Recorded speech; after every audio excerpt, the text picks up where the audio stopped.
Bonjour à tous. Nous allons vous parler aujourd'hui des Enterprise Service Bus en abrégé ESB.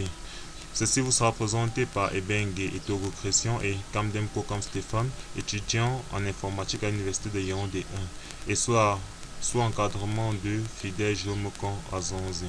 Comme sommet, nous aurons une introduction, une définition des principes, une architecture des USB, ses cas d'utilisation, les intérêts des USB, ses normes et standards, les produits libres et propriétaires, ainsi qu'une conclusion. Introduction. Le système d'information d'une entreprise est généralement basé sur des logiciels et des sources de données hétérogènes résultant de l'utilisation successive de technologies diverses ou de l'acquisition d'autres sociétés. Cette hétérogénéité a amené les directions informatiques à considérer la problématique d'intégration comme un enjeu majeur dès lors que les entreprises ont cherché à faire communiquer différents départements ou services entre eux pour optimiser leur processus métier. C'est ainsi qu'apparaissent donc les ESB qui apportent une solution à cette problématique. L'Enterprise Service Bus, en abrégé ESB, est une technique informatique intergicienne. Son but est avant tout de permettre la communication des applications qui à la base ne sont pas pensées pour fonctionner ensemble. C'est donc dans ce cadre qu'un ESB peut permettre de faire communiquer deux ERP ou logiciels de gestion intégrés en français provenant de deux éditeurs différents. On peut considérer l'ESB comme une nouvelle génération d'EAI. EAI en français signifiant intégration d'applications d'entreprise. La différence majeure avec l'EAI réside dans le fait que l'ESB propose une intégration complètement distribuée grâce à l'utilisation des conteneurs de services. En guise de principe, l'ESB en tant que médiateur entre les clients et les fournisseurs de services s'appuie sur les principes suivants. La découverte dynamique. Les services ainsi que la sémantique associée sont enregistrés dans une annuaire partagée. La chorégraphie. En deux seconds points, nous avons la chorégraphie des processus métiers et l'orchestration des services associés. Ici, un outil permet d'orchestrer automatiquement les services nécessaires à l'implémentation des processus collaboratifs représentés graphiquement. En troisième point, nous avons la distribution forte. Ici, les services sont distribués sur le réseau de l'entreprise ou sur net. Et en dernier point, nous avons la communication par message. Les services échangent des messages représentés par des documents textuels. Puis nous passons à l'architecture. Voici en fait comment est représentée globalement l'architecture d'un ESB. Cette architecture possède quatre fondements, dont le premier est le middleware orienté message. Celui-ci permet l'échange des messages de manière asynchrone. Ainsi, un message est déposé sur une file d'attente avant d'être consommé par le destinataire. Comme second fondement, nous avons les services web. Ces services permettent d'interfacer les applications avec le bus. Notons aussi que chaque service contient une logique d'intégration des messages. Comme troisième fondement, nous avons les transformations. Les transformations qui concernent les messages circulant sur le bus, car elles sont essentielles dans un USB. Leur rôle va permettre à des applications de conserver même si elles définissent différemment leurs données. Et comme dernier fondement, nous avons le routage intelligent. Ici, le routage découple l'expéditeur du message de son destinataire. C'est en fait l'ESB qui va déduire la destination du message. Et cette déduction se fonde sur le contenu du message et les règles qui ont été définies. Et à cette architecture peuvent donc se greffer d'autres éléments, comme parmi lesquels nous avons le Business Activity Monitoring, en abrégé BAM, qui permet de suivre l'activité d'un processus métier. Et comme autre élément, nous avons le Business Process Management, en abrégé BPM, qui a pour but de maîtriser l'orchestration des processus métiers, c'est-à-dire l'enchaînement des échanges entre applications. Après ça, nous passerons au cas d'utilisation et je vais donc passer la parole à mon camarade et Bengue qui va vouloir présenter. Merci de m'avoir passé la parole, mon camarade. Bon, on va donc passer au cas d'utilisation. On va commencer par le premier cas d'utilisation qui est l'usage incra applicatif. C'est un cas d'usage limité, presque toujours implémenté avec un ISB open source, léger et simple à mettre en œuvre. On le retrouve dans les applications ayant un fort besoin d'agilité qui justifie le surcoût en performance que provoque le passage par un ISB ou dans des applications proposant une interface multi-protocole. En deuxième lieu donc, nous avons un usage tactique. L'usage tactique correspond à un ISB utilisé au sein d'une entité et un afin de mettre à disposition pour l'ensemble de l'entité des services réutilisables. Les services exposés peuvent être ici, premièrement, de nouvelles applications reposant sur une architecture SOA interne. Deuxièmement, d'applications existantes dont la partie du code applicatif est réutilisée pour exposer des services. Troisièmement, nous avons des systèmes légataires tels que les mainframes.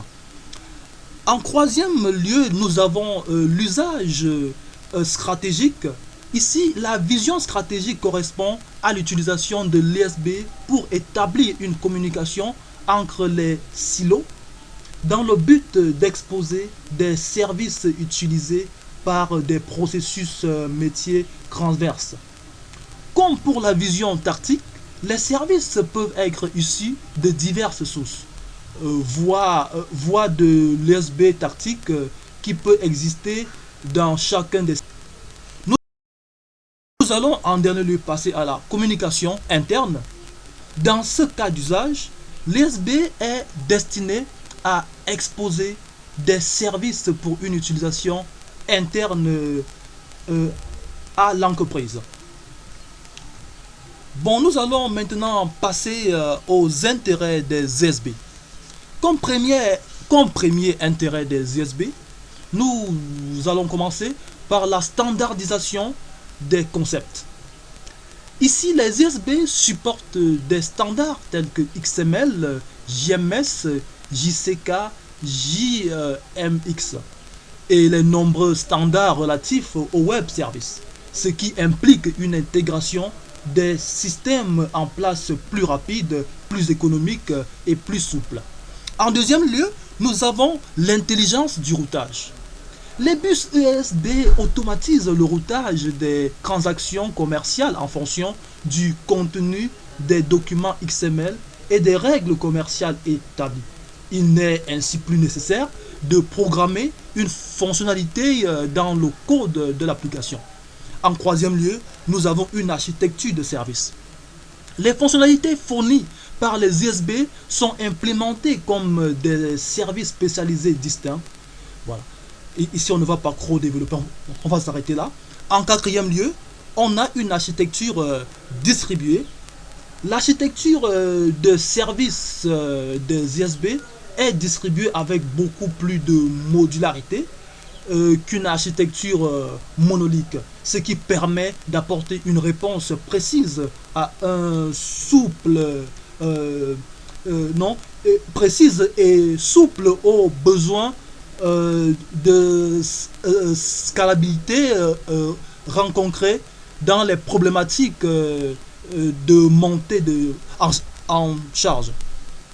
En quatrième lieu, nous avons la fiabilité. Les ISB permettent de construire des architectures sans point individuel de défaillance. Ainsi, quand un en panne, le service du système peut continuer à fonctionner. Maintenant, enfin, nous avons la souplesse de déploiement. Les bus ESB offrent la possibilité de centraliser les services de configuration, de déploiement et de gestion distribués à l'échelle de l'entreprise. De plus, il permet d'échelonner et gérer les services de l'entreprise indépendamment les uns des autres.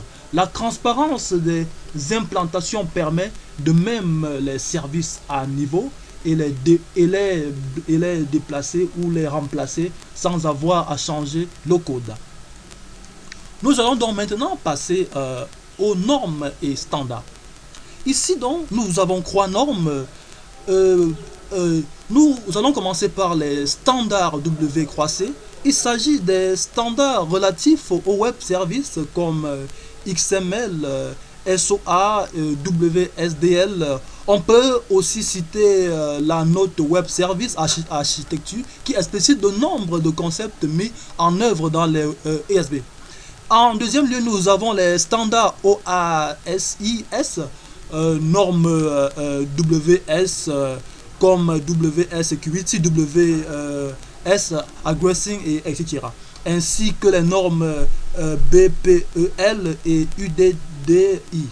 Et enfin, nous avons JSR Java et J2CA et JBI.